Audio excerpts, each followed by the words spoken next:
Pablo Verratti pode voltar nesse clássico agora diante do Fluminense. SAF do Vasco decide manter Lucas Piton, pois vê potencial no jogador. Fluminense de olho no rival. Jogador se despedindo. Olha, o elenco do Botafogo ainda não está fechado. O Botafogo tem que correr porque tem 4 dias para poder inscrever os nomes para a Libertadores. Manchester City quer Paquetá e se isso acontecer, se essa transação acontecer, o Flamengo pode receber um bom dinheiro. Fala galera, Fábio Rangel aqui do seu canal BTB Esporte. Chegamos nessa tarde de terça-feira com muitas informações do nosso futebol brasileiro e eu queria hoje tocar aqui no assunto aqui do futebol lá na Espanha. Daqui a pouco nós vamos falar sobre isso. Olha só, como todo mundo sabe, nessa quarta-feira agora nós teremos o clássico Fluminense e Vasco da Gama. E o Vasco terá a volta do Payet, que é um reforço aí, né,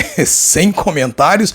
E quem pode estar retornando nesse clássico também é o atacante Pablo Verratti. O atacante argentino se recupera de uma fissura na costela e deverá atuar com uma proteção específica no local. Então é uma boa notícia, né? O Vasco hoje, infelizmente, não tem um atacante ali no mesmo nível do Verratti, com todo respeito ali aos outros atletas do Vasco, aos outros jogadores. Então é uma ótima notícia, o jogador ele treinou, a informação que a gente tem é que ele treinou bem, sem dores, e se atuar, pode atuar ali com uma proteção. Agora você, torcedor do Vasco, o que você acha? Seria uma boa, né, vamos dizer assim, arriscar o jogador ele voltar nesse clássico agora, ou talvez seria bom dar uma oportunidade a um outro atacante ali e talvez preservar o jogador um pouco mais, porque tem o seguinte, eu tava vendo aqui a tabela, o Vasco ele tá ali na 4ª colocação, tá dentro do G4, só que é o seguinte, se o Vasco perde esse jogo, o Vasco ele pode ser ultrapassado por Botafogo, que é o 5º, Boa Vista, que é o 6º, o Madureira, que tá na 7ª colocação, e também a Portuguesa, que está na 8ª colocação, todos com 10 pontos, né? Madureira e Portuguesa com 10 pontos, Botafogo e Boa Vista tem 11 e o Vasco tem 12. Então, se o Vasco perde esse jogo, ele pode ser ultrapassado, pode cair demais na tabela. Então, por isso, talvez valeria ali o risco de colocar o jogador em campo nessas condições. Queria até que você deixasse aqui o seu comentário. Vale a pena colocar o Verratti nesse jogo agora contra o Fluminense ou seguraria mais o jogador até ele se recuperar ali totalmente, porque se ele entrar em campo com uma proteção, significa que há ali um risco que não está talvez totalmente recuperado. Então essa é a informação que nós temos, é uma boa informação, mas a gente fica ali com receio do jogador talvez entrar e poder se machucar. E olha, essa informação é do Netflu, uma página que cobre o Fluminense, por isso que eu falei, o Fluminense ele está de olho no Vasco, então, né, eles estão ali atentos ali a tudo que está acontecendo ali no Vasco, né, já sabe da volta do Payet e sabe que o Verratti ele pode voltar nesse clássico também. Isso é legal, rivalidade, é um de olho no outro ali, um observando o outro. Pelo lado do Fluminense, se o Fluminense vence esse jogo, o Fluminense ele vai ali a 20 pontos, o Fluminense tem 17. E o Vasco da Gama vencendo esse clássico, o Vasco tem 12, pode ir ali a 15 pontos, né, dividir a 2ª colocação com o Flamengo e ficaria numa situação bem mais tranquila na competição. Talvez por isso vale a pena aí colocar o Verratti em campo. Eu queria saber qual é a sua opinião. E olha o seguinte, o Vasco, ele segura Lucas Piton e vê valorização no atleta. Essa notícia aqui é do Super Vasco. O jogador mais regular do Vasco em 2023 e atleta de linha com mais jogos como titular no ano passado. Lucas Piton deu sinais que manterá a pegada nessa temporada. Alvo de outros clubes, o lateral esquerdo começou 2024 em alta e a SAF pretende segurá-lo. Então, a SAF do Vasco aí vê um potencial no atleta e pretende manter aí o jogador. Então, posso pedir também a sua opinião. O que você acha dessa opção aí da SAF do Vasco, em manter manter o jogador, né? Você emprestaria o jogador, negociaria o Lucas Piton ou manteria o jogador aqui no Vasco nessa temporada de 2024? Olha só, eu queria falar agora sobre o Fluminense que treinou hoje nessa tarde de terça-feira, e olha, tá muito calor aqui no Rio de Janeiro, muito calor aqui no Rio. O Fluminense treinou hoje visando o clássico contra o Vasco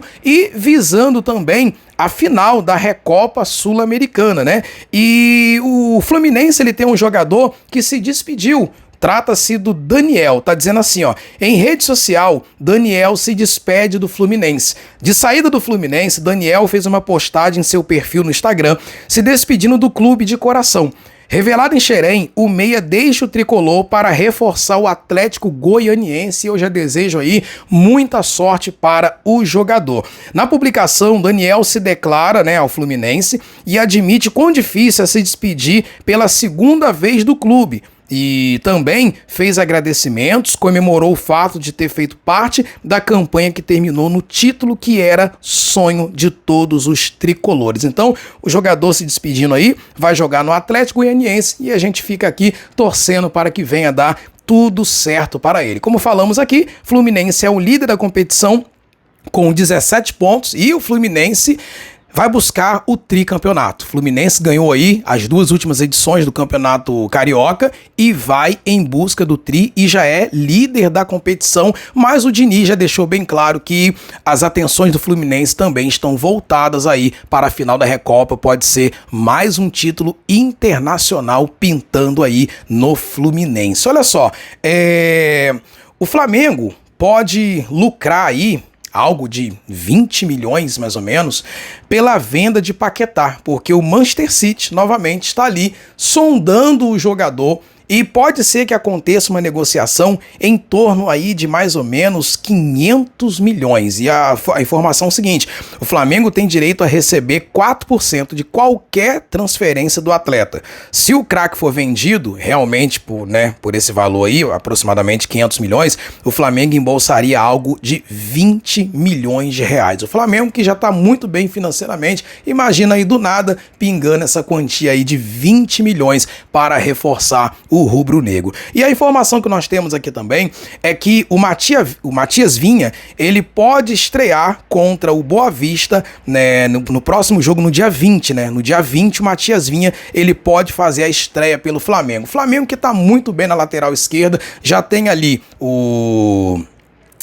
o Ayrton Lucas, que é um ótimo lateral, inclusive fez gol agora no último jogo do Flamengo, e ainda tem o Matias Vinha, que deve ser o titular. O que a torcida do Flamengo vem cobrando é um reforço na lateral direita, né? O Flamengo, ele vendeu o Mateuzinho ali pro Corinthians, está resolvendo ali a negociação ali, fechando a negociação com o Corinthians, e ficou agora o Varela e o Wesley, que não vem convencendo a torcida do Flamengo, então o Flamengo ainda tá na busca aí de um lateral direito e segue aquela novela, o Léo Ortiz lá com o Bragantino. Então é o Flamengo aí procurando se fortalecer para essa temporada 2023.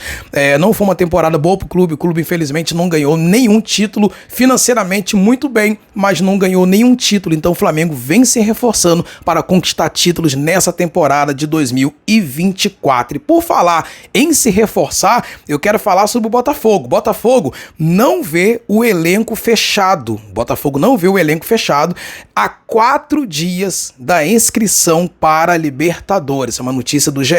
Então faltam 4 dias. O clube, ele tem 4 dias para poder enviar a lista com 50 nomes para a Conmebol. Então, ou seja, o prazo termina nessa sexta-feira agora. O Botafogo fez 10 contratações até aqui. Um alto número, né? Um alto número de contratações que deveria ser o suficiente para reforçar o elenco. No entanto, o clube liberou muitos jogadores e se vê num momento ali delicado. Com falhas na montagem do elenco, a diretoria ainda corre para contratar para essa temporada, né? E finalizar tudo aí, mesmo que bem atrasado. Então, ou seja, o Botafogo tá aí meio que na pressão. Faltam 4 dias aí para poder mandar a lista, né, dos atletas para esse início aí de Libertadores. O Botafogo numa pressão muito grande, como eu venho falando aqui, a gente vem cobrindo o Botafogo, todos os jogos a gente tem estado no estádio, né, no Newton Santos, e a gente vê, né, ali a torcida às vezes vaiando ali, mesmo na vitória do Botafogo, às vezes com empate, é aquela pressão, não desse ano, é uma pressão do ano passado. Então a gente vê isso daqui, a gente fica um pouco preocupado. Faltam 4 dias para o Botafogo enviar a lista, né, para pré-Libertadores, e a gente sabe como é que é, até você contratar um jogador, tem a questão da documentação, e como eu tenho falado, de maneira nenhuma o Botafogo pode ser eliminado nessa pré-Libertadores, seria uma pressão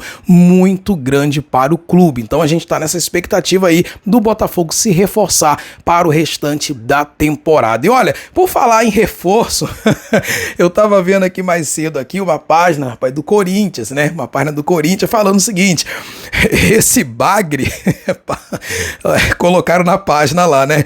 Esse Bagre não faz falta nenhuma. Rival do Corinthians anuncia Duqueiroz. Então, o Duqueiroz, ele fechou com o Grêmio, né? E a gente viu aqui alguns torcedores aqui do Corinthians chamando o jogador de Bagre, falando que ele não vai fazer nenhuma falta. Agora, eu já vi o Neto muitas vezes elogiando ali o Duqueiroz. Eu não sei se eles estão falando do coração ou tá uma certa aí dor de cotovelo na torcida do Corinthians, né? Então a notícia é que o jogador, ele fechou com o Grêmio, né? E o torcida do Corinthians está dizendo aqui que o jogador é um Bagre e que não vai fazer nenhuma falta. Mas a gente fica na torcida que o jogador ele faça aí uma boa temporada lá pelo Grêmio. E olha só, eu queria terminar esse vídeo falando o seguinte: há um tempo atrás o Vinícius Júnior, ele deu uma declaração.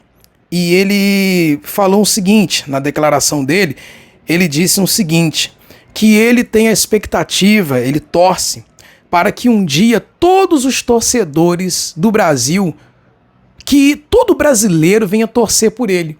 E eu te pergunto, se ele fala isso, que ele torce para que um dia todo torcedor brasileiro torça por ele, é porque ele reconhece que ele não tem essa torcida. E eu queria te perguntar, o que você acha que falta para que o Vinícius Júnior ele tenha aí a torcida do povo brasileiro, como ele mesmo disse que não tem, ele reconhece que não tem. O que falta para você? E por falar nisso, né, em Vinícius Júnior, que tá muito bem no Real Madrid, o Real Madrid tá ali naquela situação de contratar o Mbappé, que joga na mesma posição que joga o Vinícius Júnior. E aí, no seu time, quem entraria lá na ponta esquerda? Mbappé ou Vinícius Júnior? Agora, atualmente, para você, quem é melhor? Mbappé ou Vinícius Júnior? Queria que você deixasse aqui os seus comentários. Galera, nós vamos ficando por aqui e amanhã de manhã nós vamos voltar com mais informações do nosso futebol brasileiro. BTB Esporte, o seu canal de notícias.